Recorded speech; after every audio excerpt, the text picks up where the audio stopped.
ദൈവത്തിൻ്റെ അതിപരിശുദ്ധ നാമം വാഴ്ത്തപ്പെടുമാറാകട്ടെ. 1 പത്രോസ് 2-ാം അധ്യായത്തിൻ്റെ 1-ാം വാക്യത്തിൽ, ആകയാൽ സകല ദുഷ്ടതയും എല്ലാ ചതിവും വ്യാജഭാവവും അസൂയും എല്ലാ നുണയും നീക്കി കളഞ്ഞിപ്പോൾ ജനിച്ച ശിശുക്കളെപ്പോലെ രക്ഷയ്ക്കായി വളരുവാനും വചനമെന്ന മായമില്ലാത്ത പാൽ കുടിപ്പാൻ വാഞ്ചിപ്പീൻ. പാലൊരു സോളിഡ് ഫുഡാണ്, ലിക്വിഡ് ഫുഡാണ്. അപ്പോൾ നമ്മൾക്ക് ലഭിക്കേണ്ടത് അകത്ത് കയറണം. ഉപദേശങ്ങളാണെങ്കിലും പ്രസംഗങ്ങളാണെങ്കിലും വേദപുസ്തകമാണെങ്കിലും നമ്മുടെ അകത്ത് കയറുവാൻ, അവിടെയാണ് ദുഷ്ടത സമ്മതിക്കുകയില്ല നമ്മളെ അകത്ത് കയറ്റാൻ. ചതി, പിശാചിലെ ചതി, വ്യാജഭാവം, അപ്രകാരം തന്നെ അസൂയ, നുണ നീക്കിക്കളഞ്ഞിപ്പോൾ ജനിച്ച ശിശുക്കളെ പോലെ വചനമെന്ന മായമില്ലാത്ത പാൽ. ഇതിൽ നിന്നൊരു മാറ്റം നമുക്ക് സംഭവിക്കുവാൻ, ഒരു ശിശുവിൻ്റെ നിലവാരത്തിലേക്ക് താഴുവാൻ നമുക്ക് സാധിക്കണം.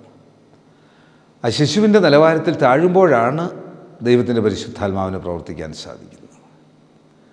അതുകൊണ്ട് ഈ വചനം കാണുന്ന കേൾക്കുന്ന എല്ലാവർക്കും ഈ ശക്തി നൽകട്ടെ. നമ്മുടെ സ്വഭാവത്തിൽ വലിയ രൂപീകരണം സംഭവിക്കട്ടെ, ഒരു മാറ്റം സംഭവിക്കട്ടെ.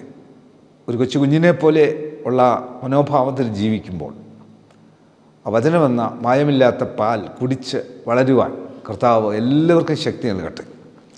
കണ്ണുകളടയ്ക്കാൻ പ്രാർത്ഥിക്കാം. കർത്താവെ, പരിശുദ്ധ പിതാവേ, ഈ വചനം കാണുന്ന കേൾക്കുന്ന എല്ലാവരുടെ മേലും ദൈവത്തിൻ്റെ ശക്തി വ്യാപരിക്കണമേ. ഞങ്ങളുടെ മുഖ്യമന്ത്രി, ഗവർണർ, പ്രധാനമന്ത്രി, ലോകരാജ്യങ്ങളിലെ പ്രസിഡന്റുമാർ, പ്രധാനമന്ത്രിമാർ, വിവിധ സംസ്ഥാനങ്ങളിലെ മുഖ്യമന്ത്രിമാർ, MP-മാർ, MLA-മാർ, ബഹുമാനമുള്ള കോടതികളിൽ വക്കീലുമാർ, വിവിധ ചാനലിൽ ജോലി ചെയ്യുന്നവർ, വിവിധ ലോകമെമ്പാടും സുവിശേഷം പ്രഘോഷിക്കുന്നവർ, photographers, WHO, health department, revenue department, police department, അർദ്ധ ഗവൺമെൻറ് സ്ഥാപനങ്ങൾ, ആശുപത്രികൾ, ഡോക്ടേഴ്സ്, നഴ്സസ്, മറ്റ് സ്റ്റാഫുകൾ, മരുന്ന് കമ്പനിക്കാർ, മരുന്ന് കച്ചവടക്കാർ, മരുന്ന് വിതരണക്കാർ, ആംബുലൻസ് ഡ്രൈവേഴ്സ്, വഴിയോര കച്ചവടക്കാർ, സ്കൂളുകൾ, കോളേജുകൾ, ഓർഫനേജുകൾ, ജയിലുകളിൽ കഴിയുന്നവർ, ബെഡിനായിട്ടുള്ളവർ, വിശ്രമജീവിതം നയിക്കുന്നവർ, അധ്യാപകർ, അനധ്യാപകർ, പ്രഥമ അധ്യാപകർ, വിദ്യാർത്ഥികൾ, എപ്പേർപ്പെട്ടവരെ ഓർത്ത് പ്രാർത്ഥിക്കുന്ന കർത്താവിൻ്റെ കരുണകൃപ എല്ലാവരുടെ മേലും ഒരുപോലെ വ്യാപരിച്ചു കൊള്ളണമേ.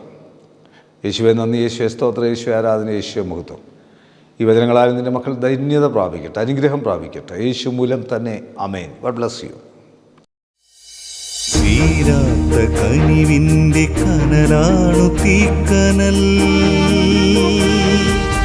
അണയുവാനൊരുങ്ങും ഈ ചാരത്തെ അഗ്നിയായി മാറ്റിടും തീക്കനൽ.